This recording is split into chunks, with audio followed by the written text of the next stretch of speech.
जाने व्यक्ति के पुनर्जन्म के रहस्य और कितनी है पुनर्जन्म की सच्चाई।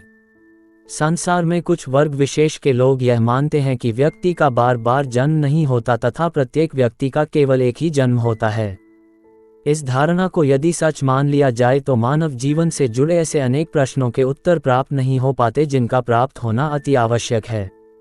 उदाहरण के लिए, यदि पुनर्जन्म नहीं होता तो क्या कारण है कि संसार में कोई व्यक्ति राजा के घर जन्म लेता है जबकि वहीं कोई दूसरा व्यक्ति किसी निर्धन अथवा भिक्षु के घर जन्म लेता है। जहां कोई व्यक्ति जीवन भर भांति भांति के सुखों का भोग करता है, वहीं कोई अन्य व्यक्ति आजीवन दुखों को ही झेलता रहता है।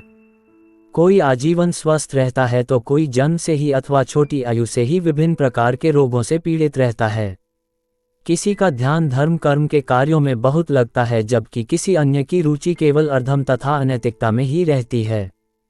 यदि कोई पिछला जन्म नहीं होता तो क्यों विभिन्न प्रकार के व्यक्ति संसार में विभिन्न प्रकार के स्वभाव तथा भाग्य लेकर आते हैं, और क्या है ऐसा विशेष जिससे किसी व्यक्ति का भाग्य निश्चित होता है। ऐसे और ऐसे बहुत से प्रश्नों के उत्तर जानने के लिए हिंदू धर्म के वेद शास्त्रों तथा महापुरुषों द्वारा समय समय पर संसार को प्रदान किए गए मार्गदर्शन का अध्ययन करना आवश्यक हो जाता है, जिसके अनुसार व्यक्ति के वर्तमान जीवन में होने वाली शुभ अशुभ घटनाओं का सीधा संबंध व्यक्ति के पिछले जन्मों से जुड़ा हुआ है तथा व्यक्ति के वर्तमान जीवन के अच्छे बुरे कर्मों का संबंध उसके भविष्य के जन्मों से जुड़ा हुआ है। Flower stamp. पुनर्जन्म पर शोध। भारत भूमि पर सदियों से ही अध्यात्म, कर्मवाद तथा ज्योतिष जैसी धारणाओं का अपना एक विशेष स्थान रहा है तथा समय समय पर विभिन्न वर्गों के लोगों ने इनसे मार्गदर्शन भी प्राप्त किया है। इन धारणाओं में विश्वास रखने वाले लोगों के मन में ये प्रश्न समय समय पर उठता रहता है कि आखिर क्यों किसी व्यक्ति के बार बार जन्म होते रहते हैं और पुनर्जन्म के क्या संभव कारण हो सकते हैं या होते हैं।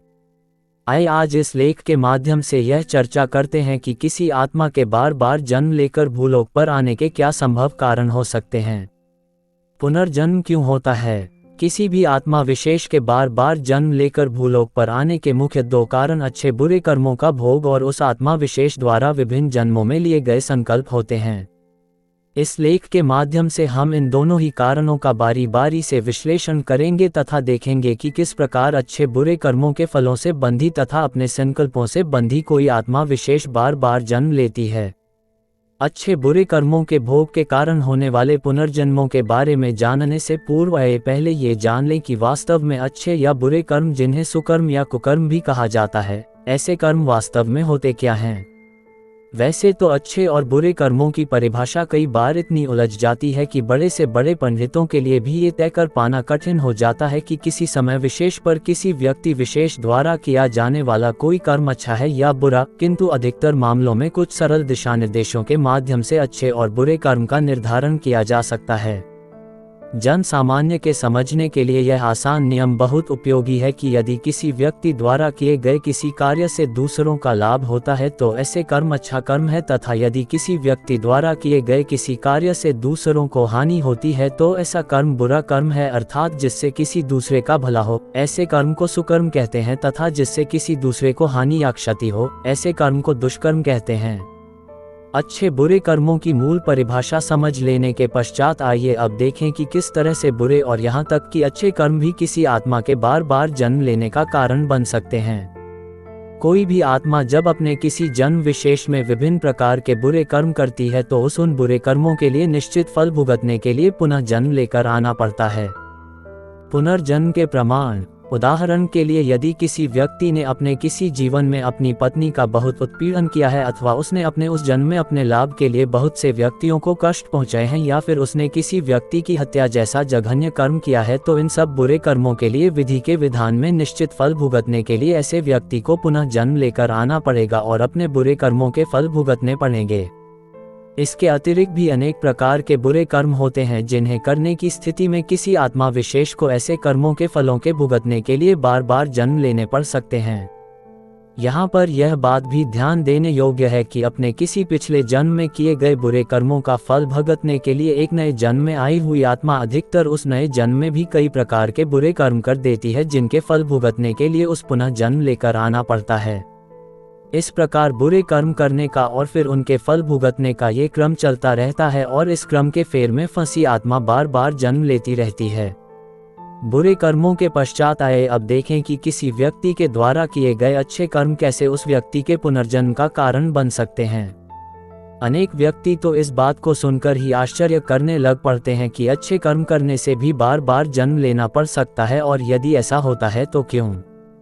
इसका कारण समझने के लिए मान लीजिए किसी व्यक्ति ने अपने किसी जन्म में किसी मंदिर में कोई बड़ी धनराशि दान में दे दी, या इस मंदिर के निर्माण अथवा विस्तार के लिए अन्य कोई अच्छा कर्म कर दिया, तथा साथ ही साथ यह इच्छा भी रख ली कि इस दान अथवा इस अच्छे कर्म के फलस्वरूप इसे इसका कोई इच्छित फल प्राप्त हो, जैसे कि बहुत सा धन प्राप्त हो या बहुत यश प्राप्त हो या ऐसा ही कुछ और प्राप्त हो। अब इस अच्छे कर्म के बदले में मांगा गया फल आवश्यक नहीं है कि इस व्यक्ति को इसके उसी जन्म में प्राप्त हो जाए, क्योंकि ऐसा संभव है कि किन्हीं सीमितताओं के चलते अथवा किन्हीं अन्य कारणों के चलते इस व्यक्ति द्वारा मांगा गया फल उसे इस जन्म में प्राप्त न हो सकता हो।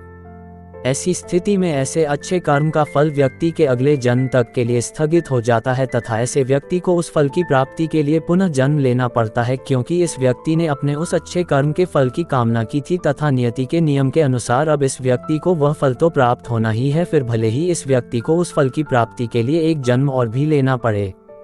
इसी प्रकार अपने किसी जन्म विशेष में कोई भी व्यक्ति विशेष फल की इच्छा रखते हुए अनेक प्रकार के अच्छे कर्म करता है, जिनमें से कुछ कर्मों के फल तो उसे उसी जीवन में प्राप्त हो जाते हैं, किंतु कुछ अच्छे कर्मों के फल अगले जन्म के लिए स्थगित हो जाते हैं, जिसके कारण ऐसे व्यक्ति को पुनः जन्म लेना पड़ता है, और अपने अगले जन्म में भी ऐसे ही कुछ फल की इच्छा के साथ किए गए अच्छे कर्मों के कारण ऐसे व्यक्ति को पुनः एक और जन्म लेना पड़ सकता है, और इस प्रकार बार बार जन्म लेने का एक क्रम चलता रहता है। यहाँ पर यह बात ध्यान देने योग्य है कि अच्छे कर्म का फल प्राप्त करने के लिए किसी व्यक्ति को पुनः जन्म तभी लेना पड़ता है जब उस व्यक्ति ने ऐसा अच्छा कर्म करते समय फल की इच्छा की हो।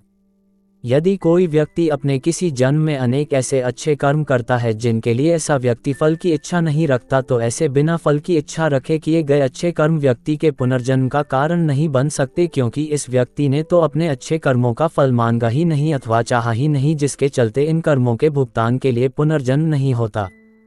इसी को निष्काम कर्म कहते हैं, अर्थात ऐसा कर्म जो एक अच्छा कर्म है किंतु उसे करने के समय कर्ता ने किसी भी प्रकार के फल की इच्छा नहीं की है।